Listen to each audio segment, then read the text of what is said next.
So, the car's done now. Let's go ahead and talk about it.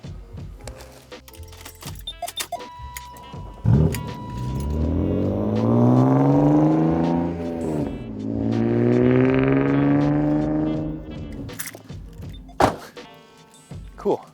All right, so as you guys know, I started this project over here in March and I finished it on August 22nd. It is currently the end of October and I'm gonna make this video to pretty much show you guys how everything is holding up in regards to the wrap and all the bodywork and whatnot. And after that, I'm gonna tell you guys what I've learned throughout the entire 6-month project and pretty much tell you guys what to do or what not to do. And for the last portion of the video, there's gonna be a cinematic portion or video that I filmed with my friend Steven, or formerly known as Spam Subi. So without further ado, let's go ahead and break down how the car stands as is and how it's holding up since then. I'm gonna work my way up from the front lip all the way to the rear. So let's talk about the front lip first. It is currently being held on by 3M tape. I tried to do rib nuts and that didn't really work out because the rib nuts that came with the kit that I bought on Amazon, the nuts itself were really bad. So I could not thread anything into it and it wouldn't stay. So over time, I'm pretty sure I would probably have to repair my front bumper, the holes that I drilled at least, and then redo it again. But one thing that really bothers me currently is how the 3M tape on the lip is clearly visible. But aside from that, doing the bodywork on the lip, there's not much I really had to do. Wrapping it wasn't too bad. It took me quite some time to do it because I had to kind of figure out where to put the seam in for this, I had to figure out where I had to put the seam into or onto the lip. But yeah, overall, the lip is pretty much okay. So not too bad, not too bad. Now for the front bumper, wrapping this was an absolute pain in the ass. And I think also when I was doing the bodywork for it and removing all the paints, putting on all the primer, I don't think I did it correctly. The thing about this is whenever we were wrapping it, I wouldn't necessarily say that the wrap wouldn't stick, but the wrap kept pulling off primer. And that was a huge issue, especially when we were trying to lay it down and then reposition it to glass it out before adding heat, right? And so I think the way that I did the front and rear bumpers, I don't think I did it properly in the sense of, you know, possibly adding on the primer. But then again, this was my first panel that I did. The rear bumper wasn't too bad. The front bumper was an absolute pain to work with. But overall, all the seams and all the inlays that we did, I think they came out pretty okay. There's just some areas where you can kind of see the primer lifted over here. And then obviously from afar, you can't see the seams, but when you come up close, it's quite visible, at least to me. Oh shit, there's a grasshopper. I'm gonna take a picture of this so you guys can see this. This is, I don't know where he came from. I think he likes the color green. Oh, he's waving at me. Oh, that's cool. What's up, dog?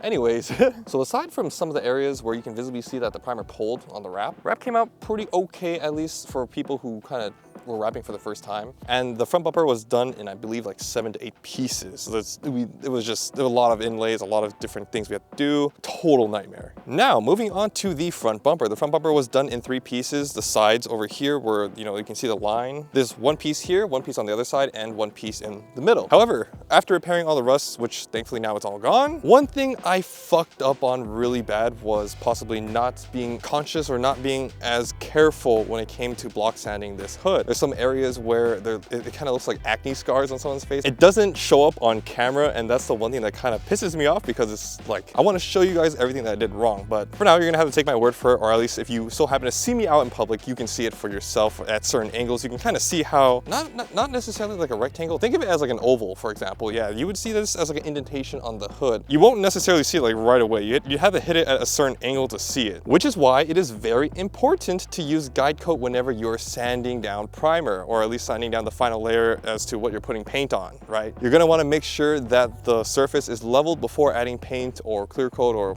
whatnot, right? Moving on to the front fenders, really not much to say. It was pretty straightforward.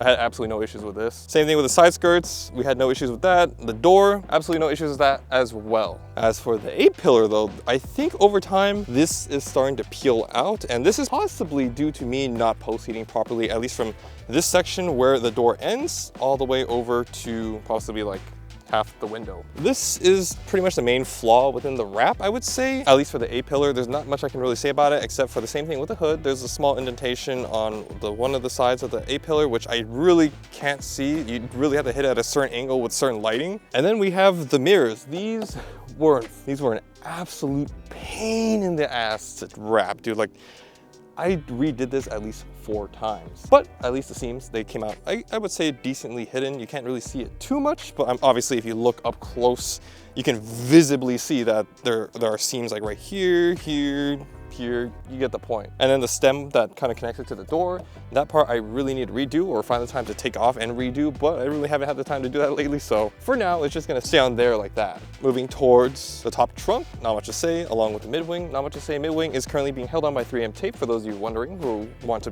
possibly purchase this wing as well. I will link below where I got this wing from. It is a rep from the OEM BMW wing that you get from the dealer. The company that makes this is pretty traditional, so you have to call in and pretty much say, hey, I want to order this. Assuming the way that they kind of work is that they wait until they meet a quota before producing all of it. So for some of you, it might take a while. For some of you, it might be really quick. In regards to the rear bumper, I had the same issue with my front bumper. As you can see, there's literally an area right over here. It is literally pulling up primer, and I really wanted to redo it, but I had to kind of lower my standards to actually get this car back onto the road. Otherwise, this car would have been done by next year if I were to keep everything up to my standard. I was borrowing a family car for so long, and I felt really bad, and then I really wanted to drive this. I was taking up space, and then a bunch of complicated things that I really wanted to get this thing finished and on the road again as soon as possible. But overall, I would say this is a solid 7.5 out of 10 job, maybe. I'm gonna give this a solid C, at least in my books. It is nowhere near perfect. This is a cool, I would say 10-footer car, and alongside with replacing all the BMW badges and my black kidney grills, which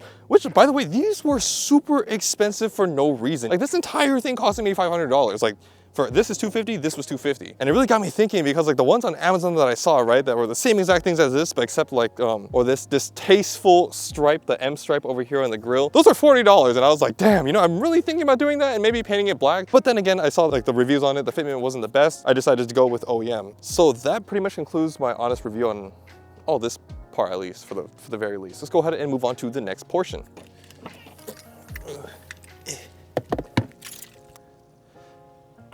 So, what exactly did I learn? Let's start from the beginning. When you're sanding down plastic bumpers, you should probably start around like 320 grit. I think once you go anywhere below that, that's when it starts getting more difficult, and then you're making more work for yourself to do and a lot more sanding that you need to do later on. As for the front bumper and the rear bumper, anything that was plastic, I don't think I did it properly. Putting on self-etching primer and then filler primer and then automotive primer may have not been the best route. Maybe it's because I used too low of a grit to sand it, or maybe because it wasn't fully dry, who knows? Because plastic, again, is very porous. When it gets wet, it takes time for it to dry. Maybe I didn't let it dry fully enough before I started spraying, or even possibly once I was spraying on, I probably didn't even clean it properly, or maybe I was using a wrong cleaner. Instead of using alcohol, I was using an all-purpose cleaner. No, there's just a lot of factors as to what could have went wrong with the plastic panels. So if you're using my videos as inspirations, please do not do that. As for all the metal panels though, everything came out totally fine. I had zero issues wrapping over primer that was pretty much on the metal panels. The self-etching primer and then the filler primer and then the automotive primer did a phenomenal job sticking onto it. Whenever I lifted up on the metal panels,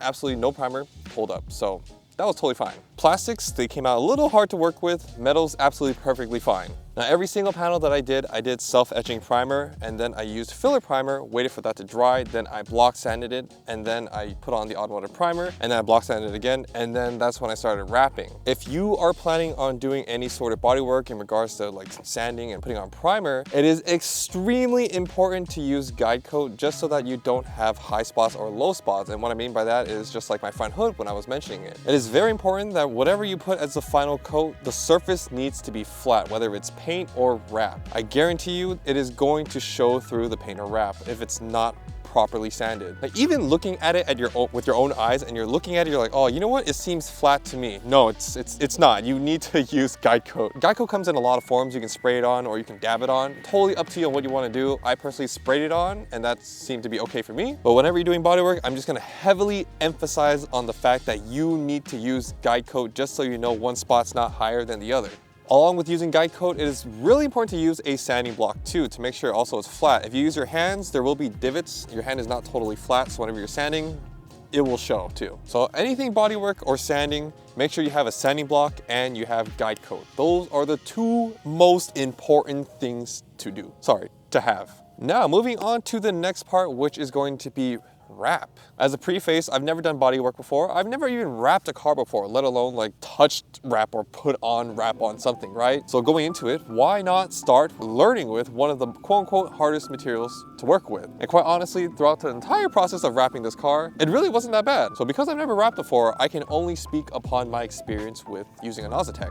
I did quite a bit of research afterwards in regards to the whole entire process before I started fully wrapping the car, and I found out that the material is pre-stretched. And what does that mean? Whenever you add heat to it, it will stretch back, it will go smaller. So you need to use that to your advantage. Whenever you're wrapping or laying something down, you need to glass it out and use heat later. Don't use heat initially. You would want to lay it with as little tension as possible on the surface, cold or not cold, but you know, like without using heat. And then once you finally get the part where you want it to, or you get it to where you think you have maximized your capabilities of laying it down without using heat, then that's when you should start to use heat. Also, using a Nositech, using heat is pretty much your friend too, because it also makes the adhesive stick to the actual surface too. But overall, wrapping wasn't actually too bad when it came to doing it myself or along with the help of, you know, a couple friends. I would always advise to possibly start maybe with the A-pillar and then work your way down, using the scraps from the A-pillar to fit the door, fit the rear quarter panel, whatnot, right? Because the last thing you want is to have your A-pillar done in 2 pieces or lay unnecessary or highly visible seams. That's the least you want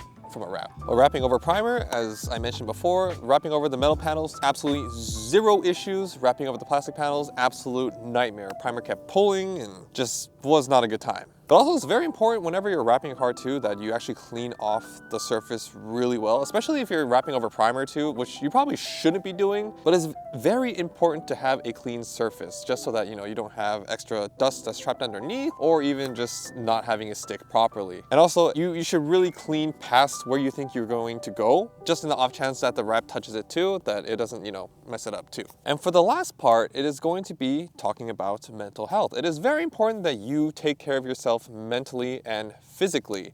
I've severely neglected how I was physically. I think I've neglected my physical health because of the amount of, like, you know, I worked on this from like 7 to 2 a.m. for consistent nights, right? Like it was not the best thing to do, and then combining that with, you know, drinking and then not eating on time and this and that. It is very important to take care of yourself. So please, if you were to start your own project and you're dumb enough to do this on your daily and you have to borrow someone's car, make sure you actually take care of yourself. So of course, doing something like this for 6 months straight and doing this completely by yourself makes it it's like you're kind of living in solitude. And then as lonely as it was, I think I learned to kind of appreciate being by myself and, you know, learn to enjoy spending time alone. So on that note, let's go ahead and roll on to the cinematic clips.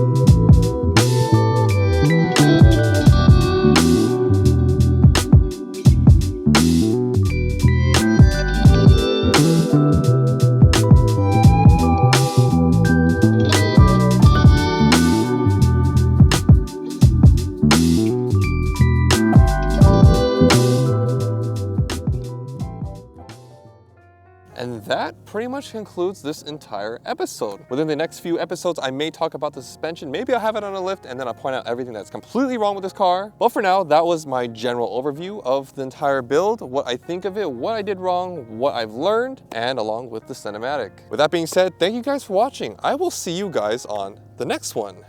Deuces. Oh, I need my car keys actually. Wait, my car's over here. Why am I walking away?